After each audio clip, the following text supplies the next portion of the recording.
During the Buddha's time, while he was residing at the Chetavana temple, there was a monk who confessed that he was unsure if he wanted to remain a monk. He was tempted to leave the order and return to his ex-wife. "Monk, are you certain you want to leave the order for the sake of this woman? In the past, you almost jumped into a fire for this woman, but thanks to the intervention of sages, you were saved." "My lord, please tell me of the past that I cannot see." And so, the Buddha told the story of the past.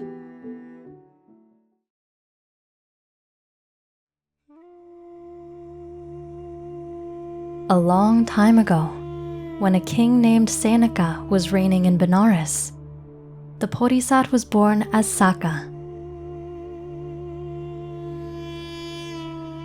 At that time, a Naga king came to earth in the form of a snake and was searching for food. Some village boys happened to walk by and saw the Naga king.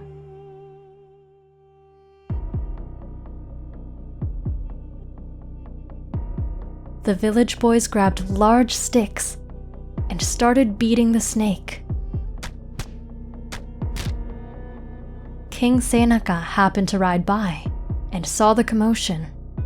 He said, "Hey, what are you kids doing? Stop that! Leave the snake alone!" The kids quickly dropped their weapons and ran away. The snake was barely alive.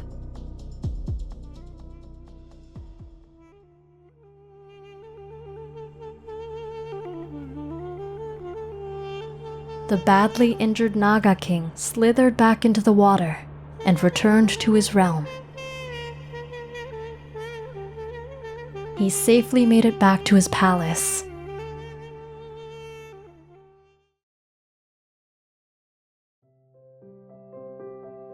Nagas are normally proud and haughty creatures. They value honor and respect. They greatly value humans that are good and righteous.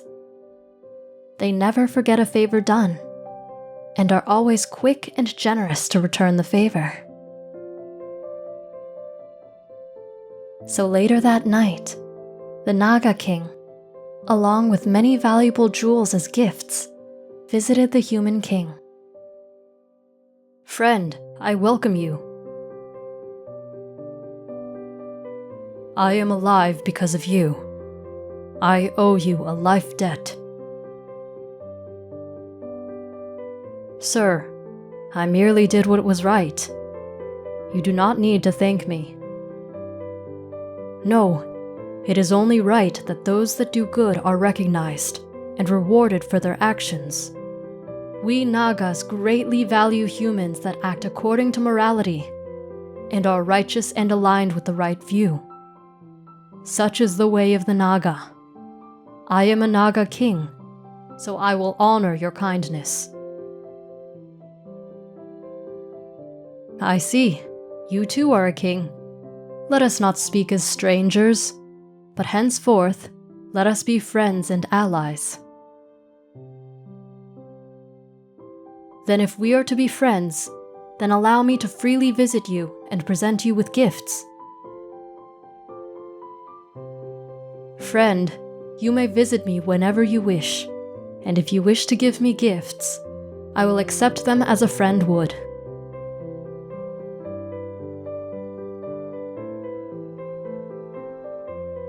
The Naga king would often visit his new friend and would bring lavish gifts.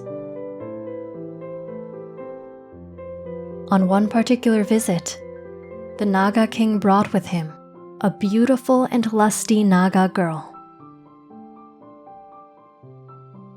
"I give you this beautiful young Naga girl, who will serve and protect you.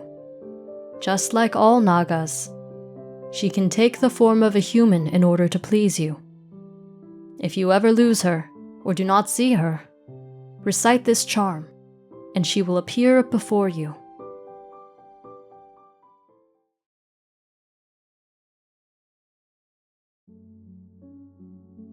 One day, King Senaka and his Naga girl went down to his lotus pond. While the king was distracted, the Naga girl noticed a strong snake swimming in the pool. She felt very attracted to him and couldn't resist her desires.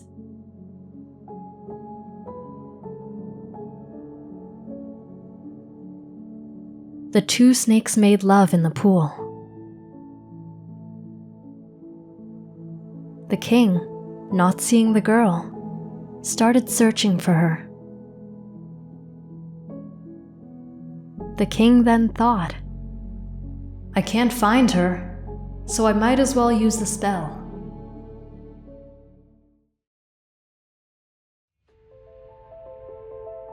After repeating the spell, the Naga girl transformed back into her human form. The king was furious at her audacious infidelity.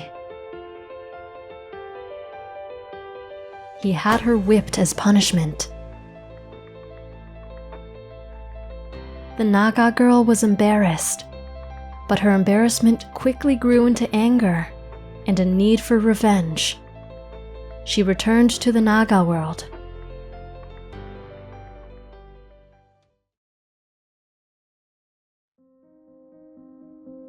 "I assigned you to take care of the kind human king. Why have you returned without being summoned?"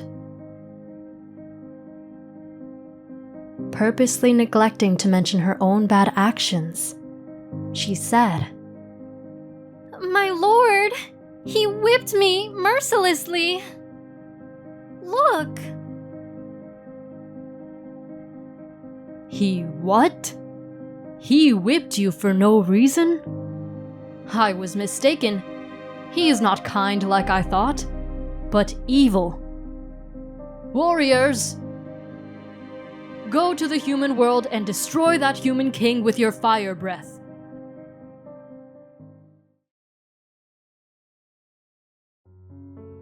Hiding in the king's bedroom, the four Naga warriors waited for the right moment to attack. They overheard the king's conversation with the queen. "My queen, have you seen the Naga girl?" "I have not, my lord." "I do not know where she is gone. Today, I caught her engaged in sexual relations with a water snake, so I punished her to teach her a lesson. Now I fear she has gone to the Naga world and told a lie to my friend, thus destroying his goodwill towards me." The young Nagas, hearing this, quickly returned at once to the Naga world and told their king, "I did not trust someone who already saved my life. This is most shameful. I must go to him immediately."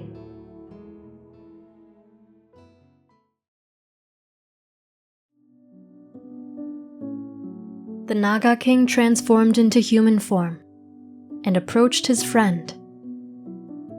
He told him everything and begged for his forgiveness. The human king quickly forgave him. "A mere apology is not enough. Allow me to also make amends. This scroll I give you contains a priceless spell. It grants the owner the ability to understand the language of all living beings. However, there is one catch. If you give anyone this spell, you will immediately enter the fire and die."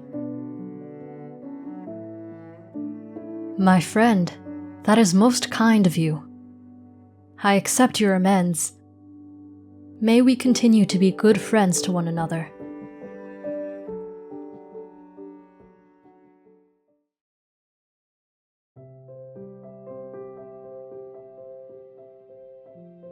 From that time on, the king was even able to understand the language of ants. One day, while eating food dipped in honey and molasses, a drop of honey fell to the floor. An ant on the ground saw this and cried out, The king's honey is raining from the sky. Come on, everyone. Today we feast. Yay! Let's go. Come on. Woohoo!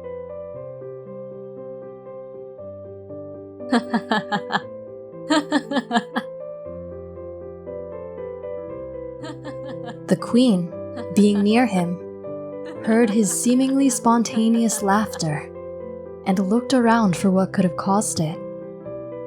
She thought to herself, I wonder what the king just saw.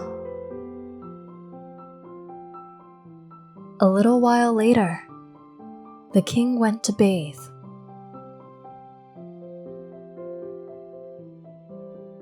As he was getting dressed, he heard a fly say to his wife, Bzzz, it's time for some romance. Bzzz, bzzz, bzzz. Stop it, not yet. They will soon bring perfumes for the king. When they perfume and powder him, some of it will fall at his feet where I will be waiting. Then I will smell great, just for you. Bzzz.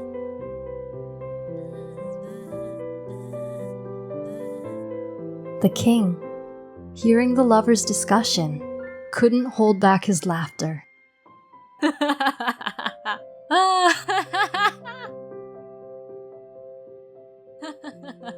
The queen, once again observing the seemingly unprovoked laughter, thought, What is he laughing at? Later that night, at dinner time, while the king was eating a spoonful of rice, some of the rice fell from his spoon. Then the king heard, Everyone! Rice is falling from the sky! Call everyone! Yay! It's feeding time! Yay!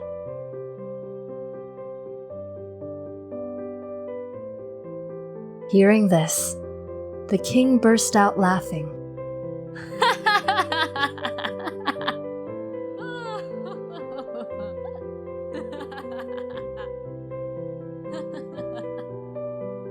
There's nothing around here. Nothing to laugh at. He must be laughing at the sight of me.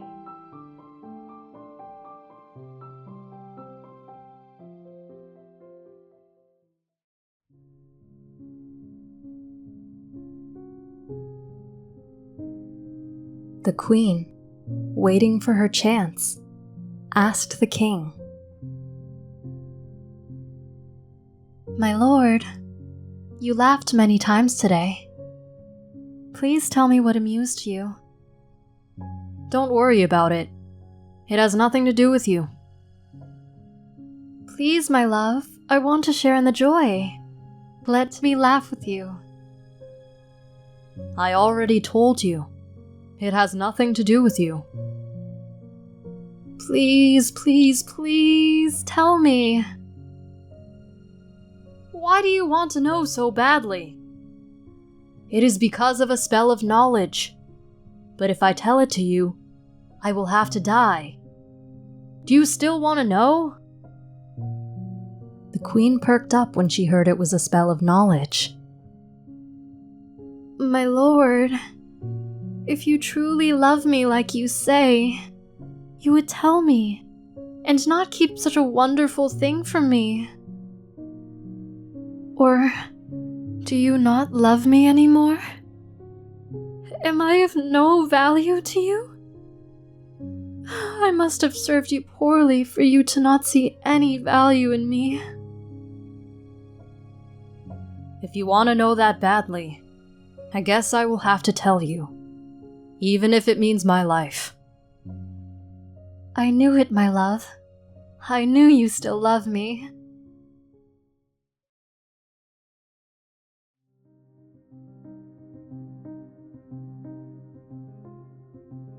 Sokka, watching the king from his heavenly abode, witnessed the entire thing. This foolish king, trapped under the power of this woman, is about to throw his life away. I must prevent this and save his life. Sokka grabbed Suja, the daughter of Asuras, or demigods, and went to Benares. There, Sokka transformed himself into a goat and made Suja a she-goat, and positioned themselves right in front of the king's chariot. Then, for the sake of starting discourse, he acted as if he was making love to the she-goat in the middle of the road.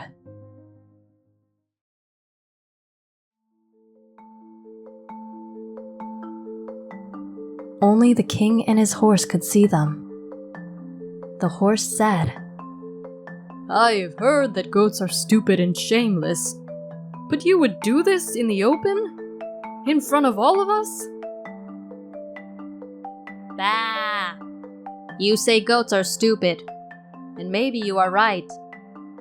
But you are stupid also. You are tied and forced to work. When they remove your ropes, you don't even try to run away. But as stupid as you are, that Seneca you carry is even more stupid than you. Bah! Goat, you point out my stupidity and maybe you're right, but how can you say that the king is more stupid than I? Explain yourself. Seneca has a special treasure he is about to give his wife, even at the cost of his own life. His wife doesn't care that he will die, and Seneca doesn't even realize that. He's about to die pointlessly for someone who doesn't even care about him. It doesn't get much stupider than that. The king, hearing this discussion, was shocked.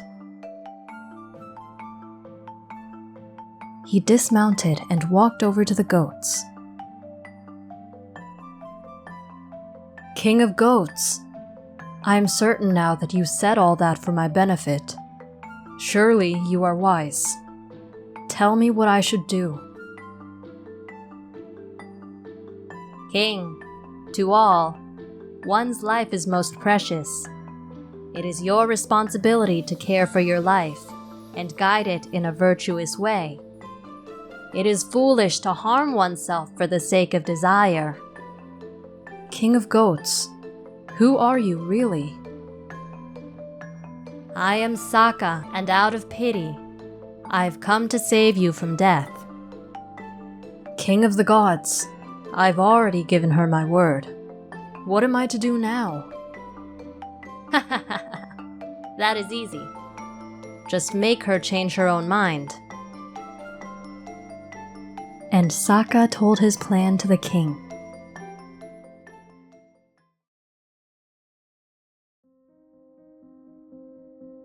The king then invited the queen to the garden.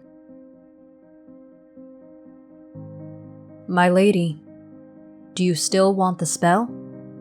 Even if it costs me my life? Yes, I want the spell. In order for me to give you the spell, there is a custom that must be followed. You must be whipped 100 times on the back, and you must not make a sound. If you can do that, you can be told the spell. Do you still want it? The queen, blinded by her desire for the precious spell, thought about it and said, Yes, I still want it. So be it. The king then commanded her to be whipped. After only 2 or 3 whips, she cried out, Stop! Stop! I don't want it anymore! It's not worth it. You would have had me killed just to get the charm. And now, after experiencing only a little pain, you cry, "I don't want it anymore"? The king then ordered her to continue to be whipped.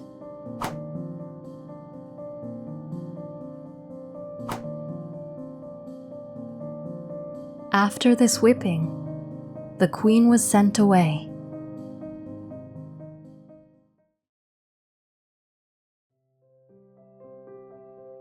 After that day, the queen never forgot her costly lesson. The Buddha then taught that through suffering, we realize the unpleasant nature of our desires. All things in life lead to suffering. All things in life come from our desires. Only by using our wisdom and discernment to eliminate our desires can we see the truth of suffering and strive to be liberated. At the end of the lesson, the monk internalized the Buddha's teachings and became a Sotapanna, a stream enterer. The Buddha then identified the Chataka. At that time, you were Senaka, the human king. Your ex-wife was the queen. The king's horse was Sariputta, the marshal of the Dhamma. And Saka was none other than myself. What did you learn from this story? Let us know in the comments. We hope you enjoyed the video. Click like if you did, and click subscribe if you want to see our uploads. And consider making a donation to support our Buddhist animation project.